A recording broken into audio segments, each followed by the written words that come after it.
Assalamualaikum warahmatullahi wabarakatuh. Bagaimana kabarnya hari ini anak-anak? Semoga kalian diberi kelancaran dalam belajar ya.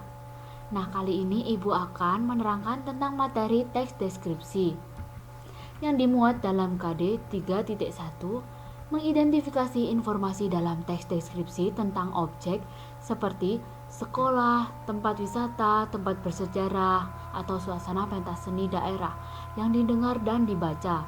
Untuk KD 3.2 menelaah struktur dan unsur kebahasaan dari teks deskripsi tentang objek yang disebutkan tadi yang didengar dan dibaca. Coba kalian perhatikan gambar berikut ini. Nah, ada gambar apa aja anak-anak? Ya, ada gambar pantai, gedung, kucing, gunung, hutan, dan mobil. Dari gambar itu, setelah kalian mengamati gambar tersebut, pernahkah kalian pergi ke salah satu tempat? Atau pernahkah menemukan objek seperti gambar itu? Nah, kalian dapat menuliskan deskripsi dari pengalaman singkat kalian seperti pada gambar tadi. Contoh pengalaman singkat, pergi ke pantai. Contohnya seperti ini. Pada saat SD, saya pergi ke pantai bersama keluarga. Saat itu saya pergi ke pantai Kenjeran, Surabaya. Pemandangan pantai Kenjeran sangat indah karena dikelilingi bangunan yang sangat menakjubkan. Coba perhatikan gambar berikut ini. Ada gambar apa? Ya, ada gambar mobil. Identifikasi dari gambar tersebut. Yang pertama, apa warna kendaraan yang ada pada gambar? Kedua, berapa jumlah rodanya? Ketiga, berapa kira-kira jumlah penumpang yang bisa dimuat dalam kendaraan yang ada pada gambar? Dan keempat, apa jenis kendaraan yang ada pada gambar? Untuk objek pembahasan kali ini, dalam teks deskripsi, kita akan membahas pengertian teks deskripsi, ciri dan kebahasaan, struktur teks deskripsi, jenis-jenis teks deskripsi, pola pengembangannya, dan terakhir contoh dari teks deskripsi. Kemudian, pengertian teks deskripsi. Teks deskripsi merupakan sebuah paragraf di mana gagasan utamanya disampaikan dengan cara menggambarkan secara jelas objek, tempat, maupun peristiwa yang sedang menjadi topik bahasan, sehingga pembaca itu seolah-olah merasakan langsung apa yang diungkapkan dalam teks tersebut. Pembahasan yang kedua tentang struktur teks. Struktur teks deskripsi ini ada beberapa. Yang pertama ada identifikasi, yang merupakan bagian yang menentukan identitas objek. Misalnya, benda, tempat, seseorang, dan lain sebagainya.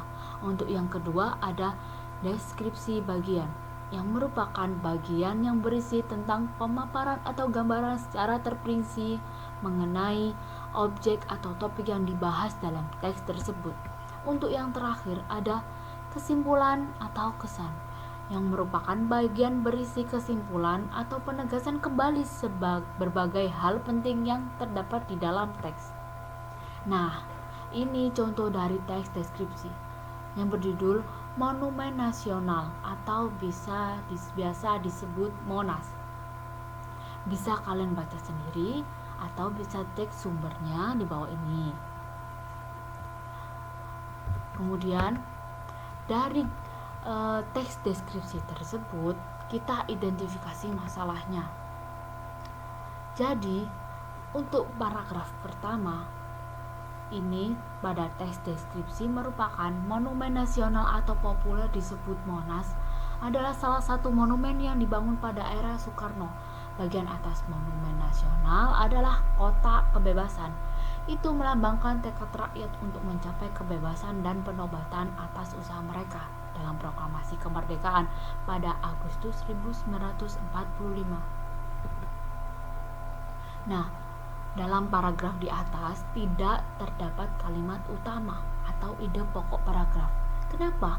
Karena paragraf di atas itu termasuk jenis paragraf deskripsi yang setiap kalimatnya merupakan kalimat penjelas dengan gagasan utama yang tersirat pada kalimat-kalimat dalam paragraf tersebut. Nah, ide pokok paragraf teks deskripsi yang sudah saya jelaskan tadi. Untuk sekarang kita mengidentifikasi tujuan, rincian, dan perasaan terhadap objek teks deskripsi. Contoh identifikasi teks deskripsi Monas. Dalam tujuan teks tersebut menggambarkan simbol dan bangunan fisik Monas. Rincian, bangunan marmer itu setinggi 137 meter, dilapisi dengan nyala api yang dilapisi dengan 35 kg emas. Perasaan terhadap objek. Terdapat kekaguman dan kebanggaan terhadap monumen nasional.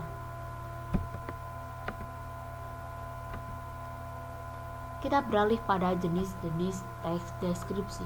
Yang pertama ada deskripsi subjektif, yang artinya suatu teks deskripsi yang dalam penggambaran objeknya itu berdasarkan atas kesan yang dimiliki oleh penulis paragraf tersebut. Yang kedua contohnya deskripsi objektif.